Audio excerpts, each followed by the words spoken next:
좋아요, 구독! 네, 서울경제TV 증시8 조간브리핑 시간입니다. 서울경제신문에서 발행한 이슈 전해드리는데요. 첫 번째 소식부터 하나하나 짚어보겠습니다. 화면 살펴보시죠. 기업 밸류업의 군불, PBR 인덱스 나온다. 네, 첫 번째 소식 전달드립니다. 금융당국이 주가 순자산 비율, 즉 PBR이 낮으면서도 현금 흐름이 좋은 기업들을 한데 묶은 상품지수 개발에 돌입했다라는 소식인데요. 우선 ETF 등 지수를 추종하는 상품의 출시를 적극적으로 유동해 기관과 외국인 투자자의 자금을 증시로 끌어들이고 코리아 디스카운트 해소에 힘을 싣겠다라는 분석입니다. 앞서 당국은 지난달 주가 가치가 높은 기업들로 구성된 상품지수 개발에 이를 추종하는 ETF 상장을 추진하겠다라고 밝혔고요. 그 주요 기준을 결국 PBR로 삼은 것으로 보여지고 있습니다. 여기서 PBR 같은 경우는 기업의 현 주가를 주당 순자산 가치로 나눈 수치고요. PBR이 1배 미만이면 시가총액이 굉장히 청산 가치보다 낮을 만큼 평가 절하되어 있다라는 뜻입니다. 지난해 말 기준 우리나라 상장사의 평균 PBR은 1.1배로 미국은 물론 일본보다 낮은 상황입니다. 금융위와 거래소는 이 같은 방안을 담은 기업 밸류 프로그램 정책을 이달 말에 발표할 예정이고요. 현재 살펴보시면 주요 국가 증시 평균 PBR, 한국은 1.1배, 일본은 1.4배, 미국 같은 경우는 4.5배에 달하고 있습니다. 당국은 지수에 편입하는 상장사를 PBR뿐만 아니라 현금 흐름까지 고려해 선정할 방침이다라고 밝혔고요. 순자산이 아무리 많더라도 현금 형태로 보유한 기업만이 자사주 매입 등 주주 환원 정책을 적극적으로 고려할 수 있다라는 판단에서입니다.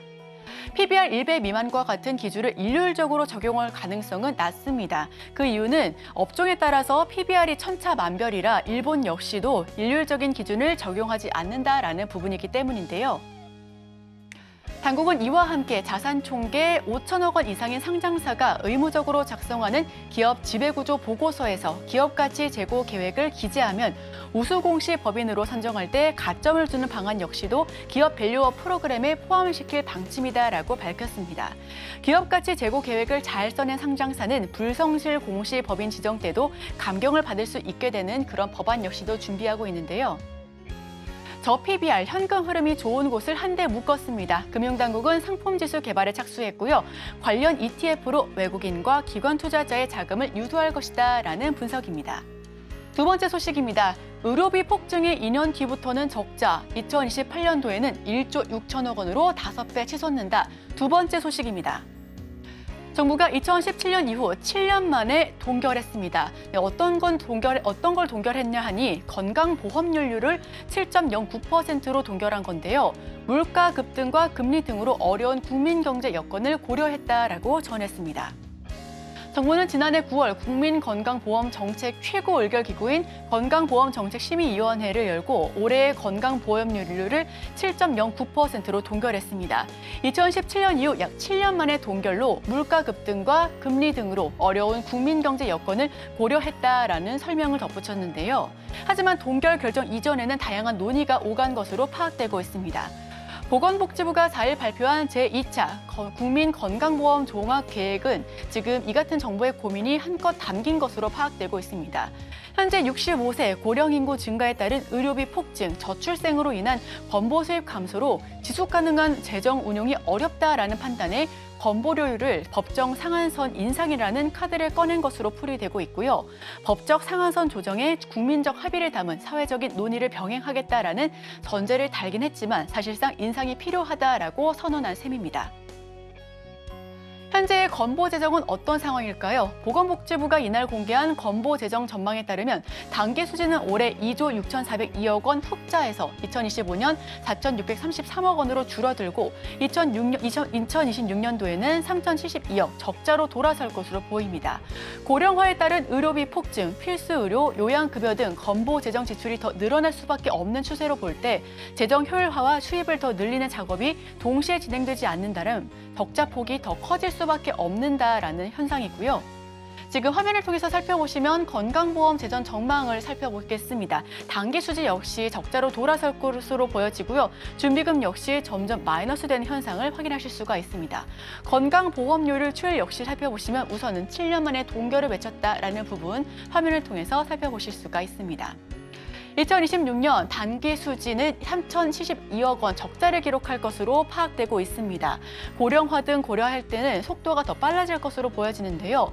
피부양자 제도 개선 무임승차 방지 역시도 확산될 것으로 보여지고요. 보장률 제고에서 효율화로 방향 역시 전환할 것으로 판단되고 있습니다. 다음 소식입니다. 미국 고용 호조에 늦어지는 금리 인하, 한국 프로젝트 파이낸싱 경기 부담 가중되고 있다. 네, 세 번째 소식 전달드립니다. 미국의 1월 고용이 예상을 크게 웃돌면서 정부와 한국은행이 고민이 커져가고 있습니다. 미국의 1월 고용이 예상을 크게 웃돌면서 지금 크게 고민이 커져가고 있다라는 부분인데요. 미국의 기준금리 인하 시점이 늦춰지면 한국의 대응카드가 제한돼 부동산 프로젝트 파이낸싱 사업자의 부담이 커지고 내수 경기가 더 위축될 수밖에 없다라는 현실이 더욱더 다가오고 있습니다. 4일 통계청에 따르면 지난해 4분기 제조업 생산지수는 전 분기보다 1.6% 상승했지만 반도체를 뺀다면 전 분기 대비 0.9% 감소했고요. 반도체를 제외한 제조업 생산은 2022년 3분기 연속 줄었습니다. 지난해 1분기 바짝 증가했지만 2분기부터 다시 3개 분기 연속 쪼그라들었다라고 보여지고 있는데요. 최근 수출 호조세에도 체감 경기는 제자리 걸음을 하고 있다라는 분석 역시 나오고 있습니다. 실제 지난해 소매 판매는 1년 전보다 1.4% 줄면서 카드 대란 때인 2003년 이후 20년 만에 가장 큰 낙폭을 기록했고요. 고금리와 고물가 지속에 지난해 식재료나 소모품과 같은 비내구재 소비도 전년 대비 1.4% 감소해 외환위기 이후 최대 낙폭을 기록했습니다. 이뿐만 아닙니다. 현재 경기 상황을 보여주는 동행지수 순환 변동치는 지난해 6월부터 12월까지 7개월째 하락세입니다. 2008년 글로벌 금융위기 이후 가장 긴 낙폭을 보여주고 있다는 부분인데요. 제조업 생산지수 추이 살펴보시면 마이너스를 되고 있는 지금 적자 전환 추세를 보여주고 있고요. 소매 판매 증감률 역시 마이너스 기록하고 있다는 통계청의 자료를 확인하실 수가 있습니다. 엎친 데 덮친 격으로 휘발유 값도 꿈틀거리고 있습니다. 유가 판매 지난해 12월 둘째 주 이후 17주 만에 상승세로 돌아섰고요. 이 기간 수입 원유 가격 기준인 두바이유는 배럴당 82달러로 직전 주보다 2달러 이상 오른 값을 보여주고 있습니다. 밑바닥 경기가 불안한 상황에서 미국의 고용 호조는 한국은행의 손발에 묶을 수밖에 없습니다. 현재 미국과 한국은행의 기준금리 차이는 최대 2%포인트인데요. 지금 상황에서 한국은행이 먼저 움직이는 것은 상당히 부담되는 부분입니다. 앞서 이창용 한은 총재는 미국과 유럽 등 국가들이 금리를 내린다고 해서 우리가 빨리 내릴 것을 기대하기는 쉽지 않다라고 덧붙였고요. 금리 인하 시점이 늦어진다면 부동산 프로젝트 파이낸싱 연착륙을 바라보는 금융당국도 난처해질 수밖에 없다라는 판단 역시 덧붙여지고 있습니다. 금리 고심에 깊어지고 있는 한국은행, 반도체를 뺀 제조업 3분기 연속 위축되고 있고요. 소비 위축에 휘발유값마저 꿈틀거리고 있습니다. 통화 정책에 손발이 묶여서 대응이 쉽지 않기 때문에 이 부분 역시 계속해서 추적해볼 필요가 있어 보입니다. 네, 제가 준비한 소식은 여기까지입니다. 계속해서 오늘의 일면을 통해서 전문가와 함께 수혜주까지 찾아보도록 하겠습니다. 저희와 끝까지 함께 하시죠. 좋아요, 구독!